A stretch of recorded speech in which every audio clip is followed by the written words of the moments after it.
Hi everybody, I am touching base with here in Florida. We just had a senator who is now resigning because of sexual misconduct.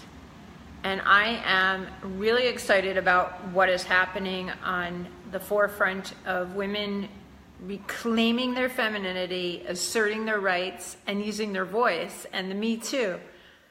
And the question keeps coming up, like, why is this happening now? In my book, Goddess to the Core, I actually talk about historically how we lost our core through religious scriptures, through magazines, through media, through the corporate world of how they had rules and regulations for women in the workforce. I mean, it was ridiculous about, there was one comment that talked about how women needed more breaks during work for their lipstick, to put their lipstick on and to fix their hair because it makes them feel more confident throughout the day. I mean, who makes this stuff up? So it's just so insulting, as if women are such a fear. Our femininity, our goddessness is just so threatening to everyone that they have to try and tone it down, turn it off within us. And it's really, again, based on fear that, God forbid, if we came into the feminine aspects of ourselves, of being open and receptive and intuitive and emotional and still and silent, those are energies equal to the masculine. As I discuss this also in my book about, we have both of those powers within us. And, even going back to the story of Adam and Eve, I mean, can you believe if the story was told different from a feminine perspective, if men were able to embrace their feminine selves, again, being open, receptive, intuitive, emotional, the world would be a different place. There would be more balance. And so what does that have to do with what's going on right now? Is we have to get back to the seed of where all of these writings and mindsets have started. And it started through, again, history means his story, through the religious scriptures, through different cultures and how women have been treated. And all we really want is equality. And why is that so scary? I'm going to tell you why it's so scary. Because what a goddess does, what a woman does, is she teaches men, she teaches her children the intelligence of love, how to rise above, to rise their consciousness, to raise their consciousness, to the highest level of being the best human being they could be. That's it in a nutshell. We are like ivy, Ivy is always reaching up towards the light. It could even break through concrete. And in 2013, the goddess has risen. I've been doing this work since 1995. My first business was called Goddess Total Fitness, fit in mind, fit in spirit, fit in body. And every woman is a goddess. Every woman has this light, has this love within her soul and within her DNA. And at this moment, at this time, she is rising. She is rising in all women. And how she's rising is, again, is using our voices, reclaiming our femininity, asserting our rights. And it is now this time, at this moment, where we feel as a whole, as women are now coming together to rejoice, to reclaim in their fabulousness. And in doing that, as we are stronger together, we are stronger together. And, doing this work for so many years and watching all these beautiful women come, and the biggest thing that they feared was being around other women. Now, where did that come from? Competing against each other, envy, jealousy. Where does this come from? And I'm going to tell you where it comes from. Domestic violence means, historically, the separation of women. So if men not all men, but our culture separates us. We are not as powerful. And everybody knows when women gather, shit happens. And that's exactly what's happening. History is changing, and history means his story. So it's our time. It is our story. It is rewriting our history that has historically disempowered us as women. And we're going to change it. We're changing the rules. We're changing the ways. We're changing policies. We're changing it to create balance. It's not about power over. It's not about, oh my God, we're going to take over the world. It's about bringing balance so that we can all celebrate and being a wonderful, fabulous human being that has something to bring to the table, to society. We are here to claim our space, not just take up space. And each one of us has a beautiful gift, a medicine, as they say in the indigenous way, to bring to this world. When you look at it that way, there is no such thing as envy or jealousy, because God gave you a gift and you need to use it. My gift God gave me is my voice, and here I am using it. And so I am ever so blessed to do what I do. I personally have gone through hell and back many times with sexual assault and abuse and being victimized by society, by the law, by a family member, by an organization. It continually happens until you turn around and face it, goddesses, until you look it into the eye and you go into the chaos, into the pain, into every part that you feel shame or guilt. And at this moment in time, it's the universe, everything is opening for us to say, we can heal at this moment in time.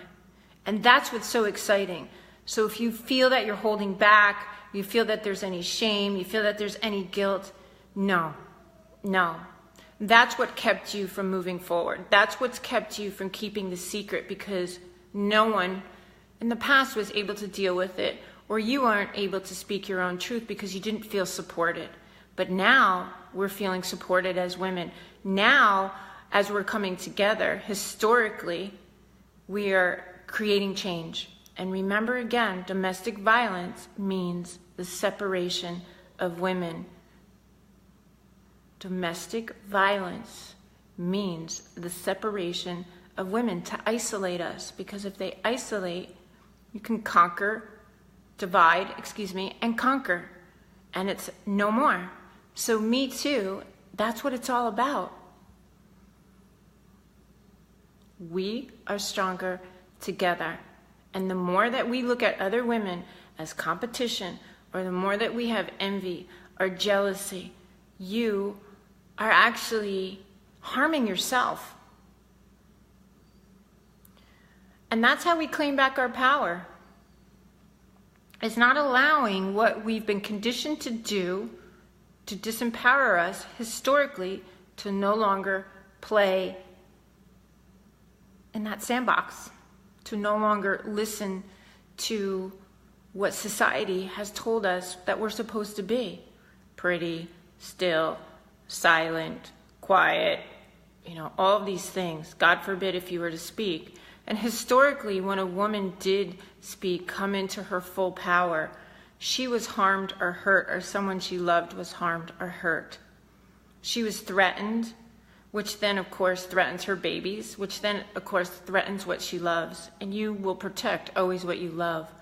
So this is a way that many of these predators have silenced women.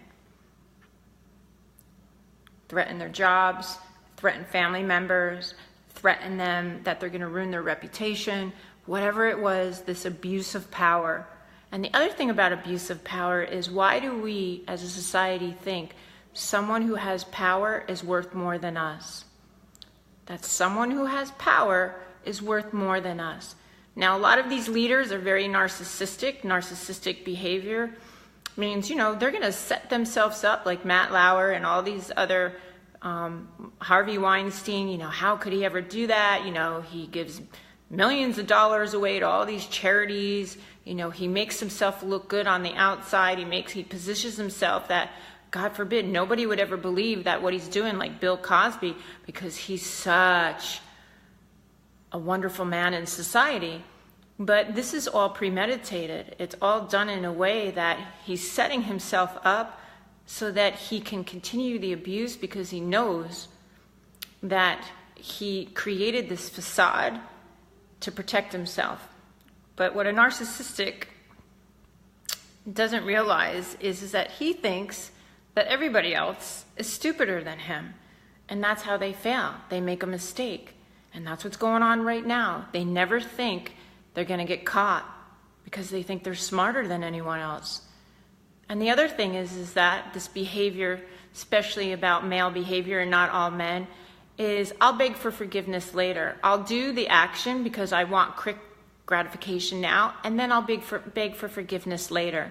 As we've seen with Harvey Weinstein, oh, I'm sick, I have a sexual problem, or making up excuses for their behavior when they know what they did was wrong, and they continued to do it, and it was premeditated. So that is target rape. Target rape. So I am so excited that I've been able to be an expert on this subject matter. I've been pruned for this all of my life. I've helped create the law in New Jersey that a third party needs to be present in a doctor's office because I was sexually assaulted. In the court of law, I was accused, from my tubular pregnancy, my uterus had ruptured, I bled to death, and I ended up getting blamed on the stand that because of the way I looked and because who I was, that I created my own tubular pregnancy. Like, really? I mean, so I'm going to predict what's coming up next is you're going to start to see judges, you're going to start to see people who are in law enforcement, you're going to start to see this come forward, because all the structures that have this facade of power that's not real power between churches, think about it, churches, our politicians, next is our system of law. So keep your eyes and ears open for more information. There's more to come as more, we are also setting all these women who weren't able to speak and those who've passed over, our ancestors, we are also setting them free from this abuse, from this inability to speak their truth. So I'm ever so excited to help this movement to be born at this time in history to create this change. So have a great night. I'm on Bay News 9 tonight at 10 o'clock. For those of you who don't live here or don't have that station, I will be posting it on my Facebook, on Sierra Bender, and on my personal page also.